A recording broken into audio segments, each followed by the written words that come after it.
Vous êtes une entreprise publique ou privée légalement constituée au Bénin. Vous exercez depuis au moins une année. Vous êtes à la recherche de collaborateurs compétents.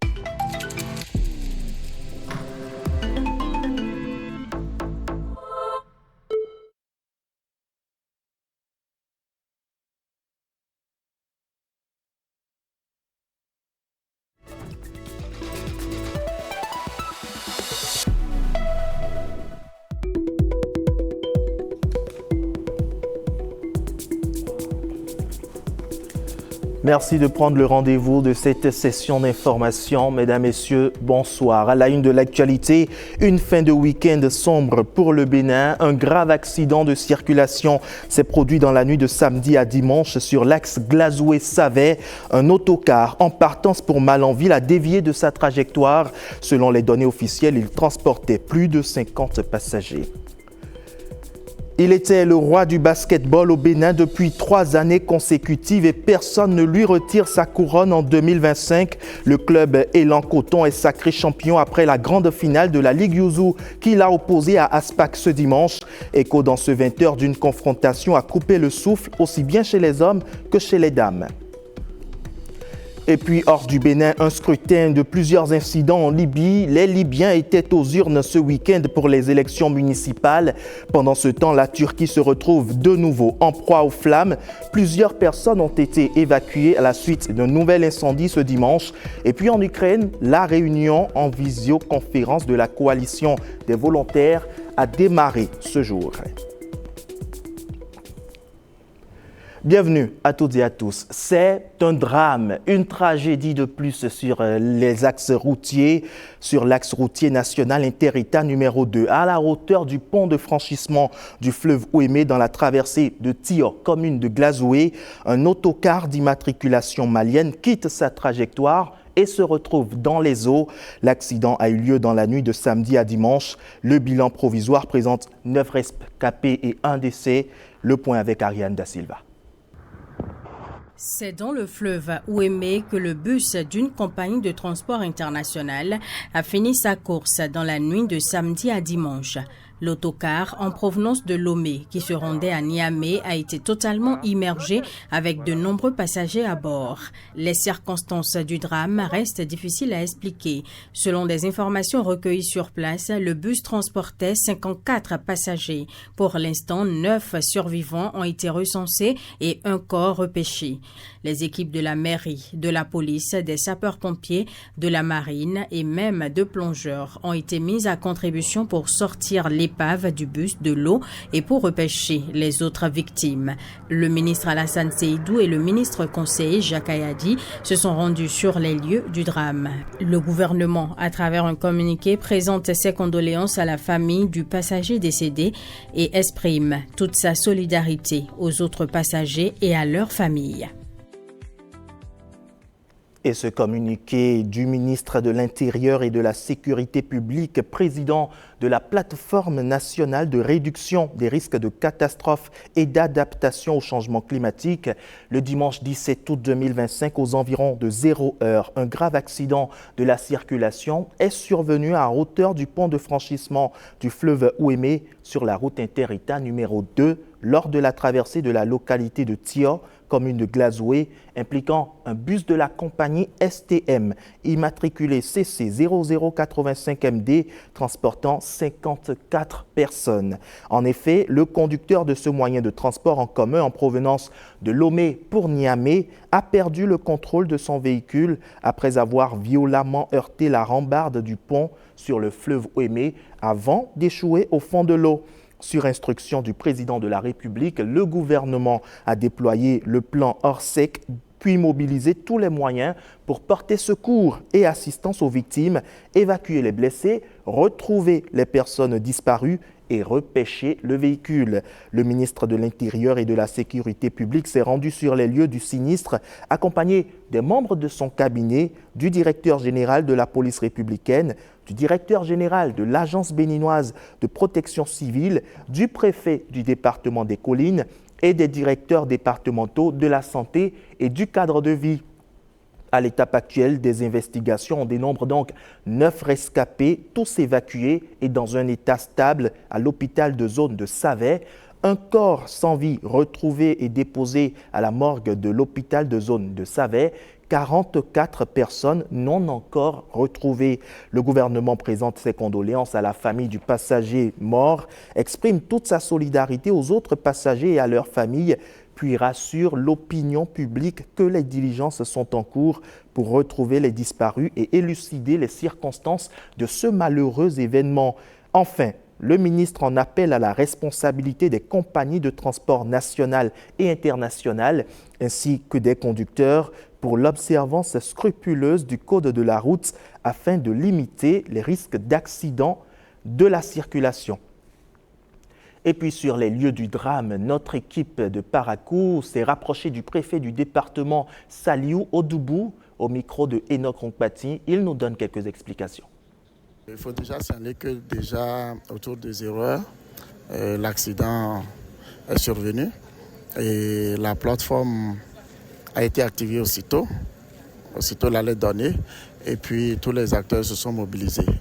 Et des points que nous avons eu des responsables de la société, de la compagnie de transport, fait état de 53 personnes. 53 personnes, au décompte, nous avons une personne décédée, nous avons 9 rescapés et pour l'instant, il y a plus de 43 personnes sous l'eau. Et donc voilà ce que je peux dire en termes de bilan. Mais en termes d'intervention, c'est déjà que vous avez remarqué que ce soit la marine, que ce soit l'agence béninoise de protection civile, du niveau national au niveau départemental, que ce soit même les nageurs locaux, les autorités locales à divers niveaux, ils se sont mobilisés pour apporter une contribution, ne serait-ce que par notre présence. Et les entreprises portées au BTP et à DOT ont été sollicitées et ont mis d'équipements importants, comme vous l'avez constaté, 2 camions grues d'une capacité de 50 tonnes chacun. Nous sommes sur les lieux actuellement et ça évolue, mais j'avoue que c'est un peu difficile parce que le bus a été localisé, certes, mais il reste le point d'ancrage où, comment dit-on, le dispositif sera accroché pour pouvoir faire sortir le bus.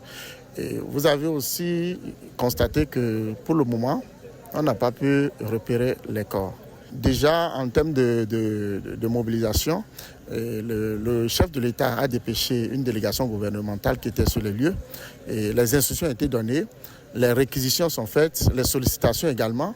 Et tout est mobilisé pour que nous puissions sortir les corps de l'eau. Parce que je dois signaler, le bus reste encore immergé. La difficulté que nous avons, c'est que nous n'arrivons pas, les spécialistes n'arrivent pas encore à accrocher, comment dit-on, le dispositif au bon endroit pour pouvoir tirer. Mais il y a quand même, il y a d'espoir. Il y a d'espoir parce que la détermination est là. Et depuis le matin, et comme vous l'avez constaté, nous sommes sur pied, nous travaillons. Toutes les équipes sont mobilisées et on ne relâche pas. Et les instructions sont données par le ministre de la Santé et les dispositions sont prises au niveau de l'hôpital de zone de Savè pour une prise en charge adéquate. Et ça a été fait. Le pronostic vital est quand même intéressant. Ils sont hors de danger et puis les agents de santé sont instruits à l'effet de les prendre en charge comme cela se doit.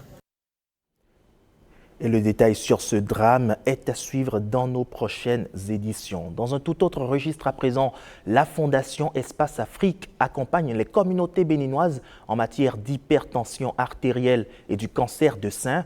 Elle a initié ce samedi 16 août à Dongbo une campagne de sensibilisation dénommée « Stop à l'hypertension artérielle et au cancer du sein ». Les populations sont sorties massivement pour s'informer et se faire dépister à l'hôpital confessionnel Auberge de l'Amour rédempteur de Dongbo sous l'œil vigilant du ministre conseiller à la Santé, Claudine Prudencio. Jules Akweikou, Amandine Agnamboso. Au Opération de dépistage de l'hypertension artérielle et du cancer du sein à Dangbo. Face à la recrudescence alarmante de ces deux pathologies qui frappent durement les communautés locales, une équipe médicale se mobilise sur le terrain. À l'initiative de la Fondation Espace Afrique, cette campagne combine information, sensibilisation et dépistage direct. Elle vise à renforcer l'action gouvernementale contre ces affections, souvent diagnostiquées trop tardivement. En décidant d'accompagner nos communautés, vous avez pris une décision vitale. Car ces deux affections déciment nos populations pour faute de la bonne information. La présente activité de sensibilisation relève d'une belle et noble initiative en phase avec les objectifs du gouvernement qui a fait, à travers son programme d'action, des questions de santé l'une de ses plus grandes préoccupations. Et donc toutes les mamans maintenant... Il est temps de briser le silence autour de ces pathologies. La stratégie passe notamment par des causeries éducatives conçues pour éveiller les consciences et promouvoir les réflexes préventifs au cœur de la population. C'est une initiative à saluer, à encourager et à voir se pérenniser. Dans l'intérêt de nos populations qui aspirent au minimum vital, qui aspirent au bonheur et à la joie de vivre. Ce que nous vivons aujourd'hui dépasse la seule dimension médicale. C'est un acte de fraternité et de lucidité. La Fondation Espace Afrique, fidèle à sa vocation, a réuni autour d'elle les compétences, les moyens et la volonté pour offrir à cette population un moment de vigilance et de soins. L'accent est mis sur l'adoption de mesures concrètes au quotidien. Une bonne hygiène alimentaire et une activité physique régulière, comme le fitness, sont des remparts essentiels pour préserver sa santé et lutter contre l'hypertension ou le cancer du sein. Un devoir de mémoire à présent dans ce journal. Une piqûre de rappel. Cela fait déjà 21 ans qu'il s'en est allé. 21 ans qu'il n'existe uniquement que par ses œuvres. Jonas Pedro n'est peut-être plus de ce monde, mais il vit à travers sa musique et un conservatoire qu'il a initié de son vivant. Originaire de Lokossa, l'artiste membre du groupe Africando a fait ses preuves dans de grandes formations musicales. Retour sur le parcours de celui que l'on surnomme le pape de la salsa béninoise avec Évariste Zomaon et Samirata Chabimane. L'œuvre musicale de l'artiste est immense. Jonas Pedro, de son vrai nom, Sosou Pierre Nyona Kwasivi, était un père responsable qui continue de faire vibrer le cœur des mélomanes de la musique afro-cubaine 21 ans après sa disparition. Je suis jumeau, c'est ma soeur jumelle. On devait avoir dans les 16 ans quand il était parti. Dans le cadre des études, c'était le père qui voulait forcément que, voilà, au moins, qu'il ait un garçon qui fasse les études, qui ne s'oriente pas sur la voie de la musique. Parce que nous sommes 3 garçons. J'ai 2 frères qui font la musique, Kwame, père à son âme, et Gilles. Le Dadje national a valablement représenté le Bénin dans le célèbre groupe Africando. L'homme qui maîtrisait parfaitement la langue de Molière exprime également son art dans plusieurs langues.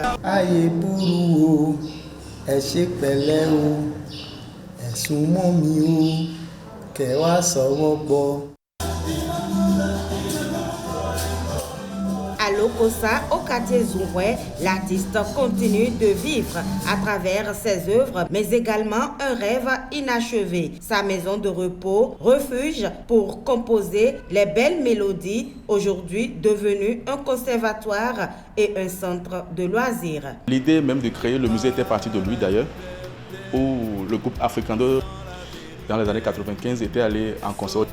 Et ils ont eu l'occasion de visiter le musée Bob Marley. Voilà. Et je me rappelle qu'à son retour, il avait cette joie-là de raconter qu'il était allé au musée Bob Marley et qu'il a visité, il a vu la guitare de Bob Marley, qu'il a vu la dernière clope qu'il a fumée. Donc nous avons pensé garder ces effets pour pouvoir permettre à ceux-là, à la future génération, de pouvoir venir voir ne serait-ce que l'histoire de la personne, et ses effets personnels, ses instruments, ses trophées. J'espère de vivre voir que quelque chose va être peut-être fait pour que ce complexe que Yonas Pedro a créé dans son village à Lokossa puisse vraiment connaître vraiment le jour et que vraiment ça puisse vivre comme cela se doit afin de pouvoir rendre un digne hommage à l'artiste. C'est louable l'effort des enfants, mais cela doit être accompagné. C'est un sentiment de regret par rapport à tout ce que l'artiste Yonas Pedro a fait pour le Bénin. L'État mette les moyens pour valoriser ce musée. Yonas Pedro n'est plus, mais sa belle voix inoubliable vous invite soit à méditer, soit à esquisser quelques pas de danse. Une immortalité de l'artiste toujours palpable. Dans un tout autre registre à présent, quel saut mettre la gouvernance du président de la République, Patrice Talon. Pour l'écrivain Olivier Nokpo-Kenou, c'est celui de l'audace, ce qu'il considère d'ailleurs comme l'héritage que laisse le chef de l'État à la nation. Il vient de publier un ouvrage à ce propos, un appel à la poursuite d'un engagement qu'il juge exemplaire. On le découvre sur des images de Ramatou Lawani. Sur la couverture de l'ouvrage, le poing levé d'un enfant et le choix n'est pas anodin.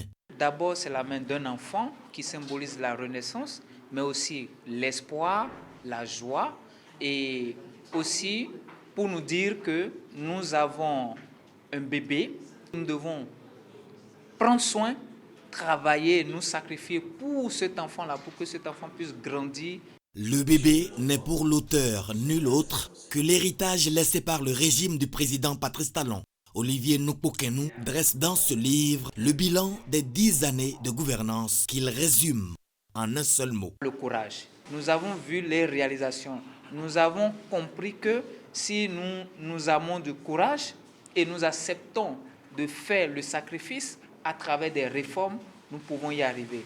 Réussir par des sacrifices, c'est le message que laisse le livre La gouvernance sous Talon au Bénin, héritage, osons espérer, agir. Des appels au courage et à l'engagement continu pour le Bénin qui n'ont pas manqué d'avoir comme porte-voix des enseignants d'université. Ce document devient un outil pédagogique qui permettra de faire passer chaque habitant du Bénin en citoyen de type nouveau, prêt à donner le meilleur de lui-même pour le meilleur de sa nation.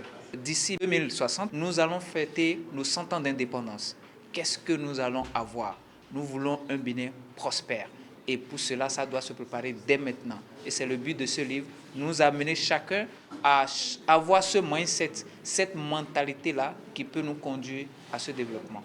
Une contribution à la vision transformatrice pour le bonheur des peuples, c'est la volonté de l'auteur qui ose laisser son ouvrage gratuitement avec l'espérance de voir des concitoyens agir pour le rayonnement du Bénin. Et quand il ose agir durant ses 9 ans de gouvernance à ce jour, le régime Talon ne laisse pas Kandi en rade. Vous le verrez, la ville dispose désormais d'infrastructures modernes pour améliorer la qualité de vie de ses habitants et renforcer son attractivité. Grâce à des projets de modernisation ambitieux du gouvernement, ce carrefour incontournable du département de la Liborie connaît une métamorphose spectaculaire. Pour mieux nous la faire constater, cette métamorphose, Nestor Sela et Judicaël Ayena ont choisi une balade nocturne. Suivons-les. La rénovation urbaine et l'aménagement du réseau routier, puis la mise en place d'un éclairage public performant. Embellissement de la ville, les images parlent d'elles-mêmes.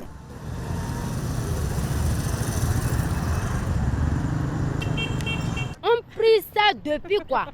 Et c'est maintenant que Dieu a accepté notre prière. Et on a trouvé un président qui nous a tout fait. Ah, vraiment, on est très fiers de notre président. Voilà, on est juste à Kandissi, mais on remercie juste à Cotonou. Et grâce à lui, on est debout ici.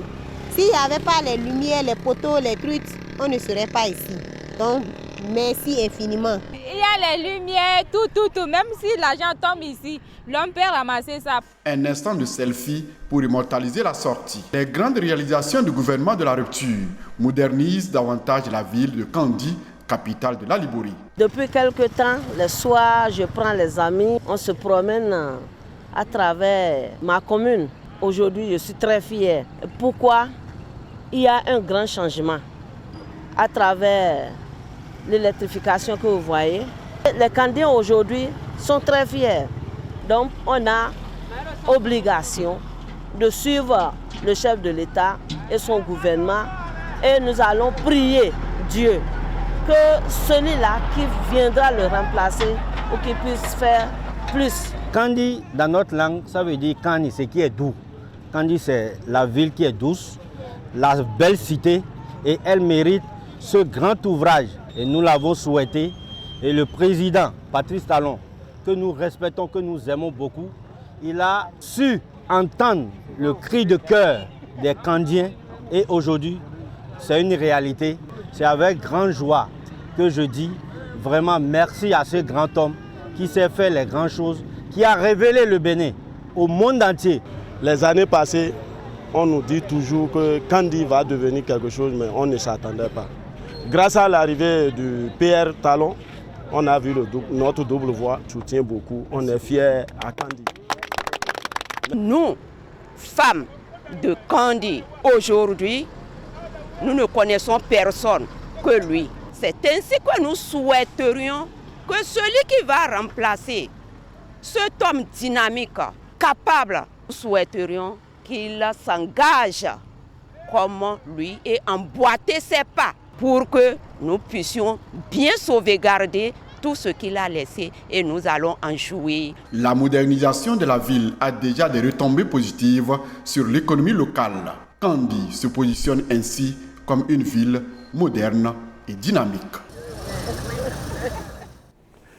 Des enfants et des jeunes autour de l'intelligence artificielle, c'était à l'occasion de l'école d'été 2025, une initiative de la Fondation Vallée, un rendez-vous pour former et inspirer une génération face aux nombreux défis du numérique. Le détail avec Victorine Bondé et Mariano Ganko. Ils sont venus du Bénin et d'ailleurs. 185 passionnés de technologie, dont 55 juniors et 130 seniors, réunis pour une même aventure, l'édition 2025 de l'école d'été sur l'intelligence artificielle. Une initiative portée par la Fondation Vallée et l'ONG Bénin Excellence pour semer les graines du numérique de demain. L'EIA a permis de former plus de 800 jeunes aux questions de l'intelligence artificielle depuis sa création. Notre formation inclut 75% de pratique contre 25% de théorie. Nous avons formé une masse critique de personnes. Néanmoins, notre contribution reste très modeste face aux grands chantiers entamés par le gouvernement. Je félicite en particulier les enfants de l'EIA Junior qui ont été assidus, qui ont fait preuve d'innovation. Je remercie leurs parents pour la confiance. Je salue l'engagement de leurs formateurs. Aujourd'hui où le monde se numérise, le monde est en pleine transition vers l'intelligence artificielle, il est important de capaciter ces jeunes-là, ensuite de leur permettre avec 75% de pratique de toucher au concret sur l'intelligence artificielle. Pour cette 5e édition, les participants sont initiés aux bases de l'intelligence artificielle. Ils ont travaillé sur des projets d'applications digitales, laissant libre cours à leur imagination. Il y a des applications, des systèmes. Par exemple, moi j'ai travaillé dans un groupe, le projet 2, intitulé « Classification du stade de myostéatose dans les muscles ». Il y a aussi des groupes qui ont travaillé sur les drones, sur la reconnaissance faciale, sur les IA génératives, également sur les chats conversationnels. Ça a été une expérience très marquante. J'ai été un membre du groupe numéro 4, dont le projet était œil artificiel pour malvoyants. J'adresse mes remerciements aux initiateurs de cette formation sur l'intelligence artificielle et je les encourage à organiser d'autres éditions pour les générations futures. À l'arrivée, de l'enthousiasme, des idées neuves et surtout des compétences acquises. L'édition 2025 se referme Mais pour ces talents, l'aventure ne fait que commencer. Une aventure à présent qui se poursuit toujours, une tournée nationale de sensibilisation et de renforcement des liens avec la chefferie traditionnelle. Elle est initiée par le président de la Fédération béninoise des associations et clubs pour l'UNESCO. Il était ce week-end dans la cité des Soravi. Accompagné de sa délégation, Gabin Alognon est allé expliquer aux souverains du royaume de Savalou et à sa cour les opportunités que leur offre l'UNESCO pour le rayonnement des chefferies traditionnelles reconnues légalement au Bénin. Kadnel Kakpo, Pierrette Adanyossi. C'est un jour symbolique, le 15 août, dédié à la célébration de la fête de l'Iam que le roi de Savalou a choisi pour recevoir les émissaires de l'UNESCO. Les invités de Sa Majesté Dada Gamfon Gagné Huntofa Bagidi 15 sont venus présenter les opportunités de l'institution onusienne pour le royaume de Savalou et les 15 autres reconnus par la loi. La royauté de Savalou aura un club UNESCO en son sein qui sera composé de 15 membres et identifier quelques éléments de leur patrimoine culturel, lesquels éléments seront examinés par les membres de la fédération. Nous, on a déjà fait une conférence de presse pour remercier le président de la République pour cette audace, cette volonté manifeste de mettre de l'ordre au niveau de la chefferie traditionnelle. Nous prenons l'engagement au nom du trône de Savalou, de Soha, et au nom de tous ceux qui ont régné sur ce trône, d'accompagner le processus.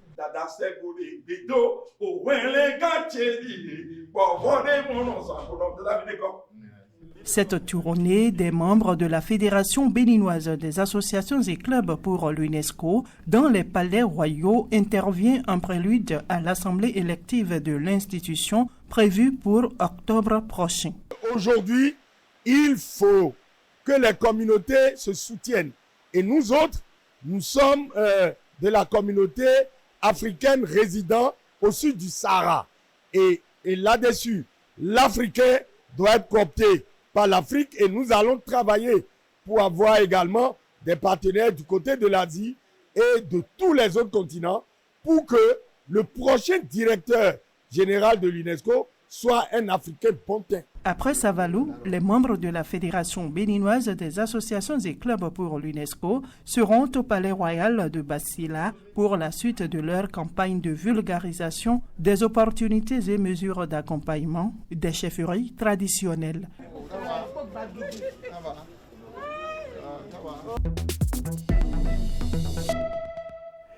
Parlons sport à présent avec le clap de fin de la Ligue professionnelle Yuzu 2024-2025. Chez les dames, Énergie s'impose en finale face à Aspac 67-48 et décroche le titre, pendant que du côté des hommes, c'est une confirmation de domination pour Élan Coton qui remporte une 4e couronne consécutive avec un score de 80 contre 67.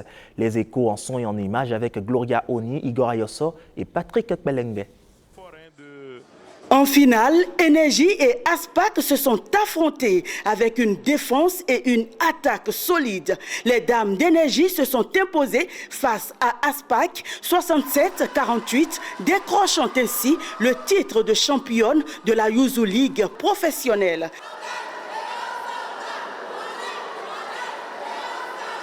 Chez les hommes, Élan Coton a une fois de plus démontré sa suprématie en s'imposant en finale et en conservant son titre avec un score de 80-67. Cette nouvelle victoire consacre l'équipe comme quadruple championne de la Yuzu League professionnelle. Avec désormais 4 étoiles au compteur, Élan Coton entre un peu plus dans la légende du basketball national.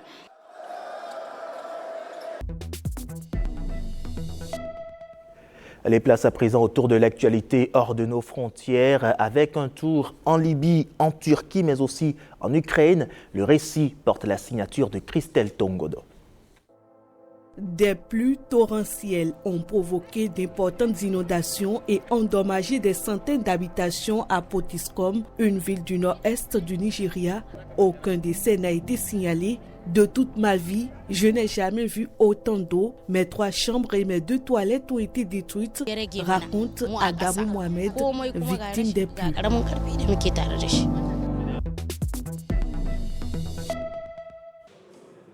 De nombreux Libyens se sont rendus aux urnes samedi dans plusieurs villes où se tenaient des élections municipales. Deuxième phase d'un scrutin organisé par la Haute Commission nationale électorale libyenne pour renforcer la gouvernance locale. Cependant, des reports de vote et des incidents ont eu lieu, surtout dans l'Est libyen, contrôlé par le maréchal Haftar. Le taux de participation est de 71% pour 162 000 votants. Mais les élections, qui devraient avoir lieu dans 63 municipalités, ont dû être annulées dans 27 villes de l'Est et du sud du pays. La Haute Commission électorale regrette ces annulations dans un communiqué mettant en cause les directives du gouvernement de l'Est qui aurait refusé d'ouvrir les bureaux de vote et aurait stoppé la distribution de cartes électorales.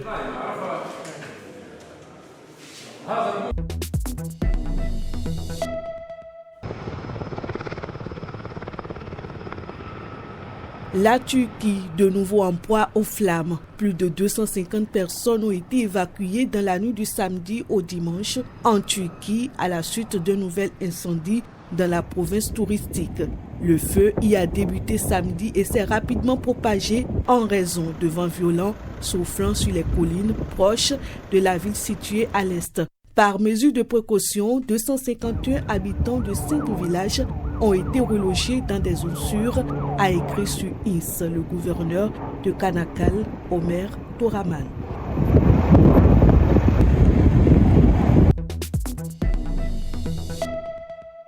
La coalition des volontaires qui rassemble les soutiens de Kiev, dont Emmanuel Macron, le Premier ministre britannique et le chancelier allemand Friedrich Merz, s'est réunie en visioconférence ce dimanche. La réunion vise à préparer la rencontre entre Donald Trump et Volodymyr Zelensky, prévue lundi 18 août à Washington, a déclaré en préambule Emmanuel Macron, qui doit également y participer, ainsi que les principaux leaders européens. En introduisant les discussions, le président français a de nouveau appelé à maintenir la pression sur le président russe Vladimir Poutine.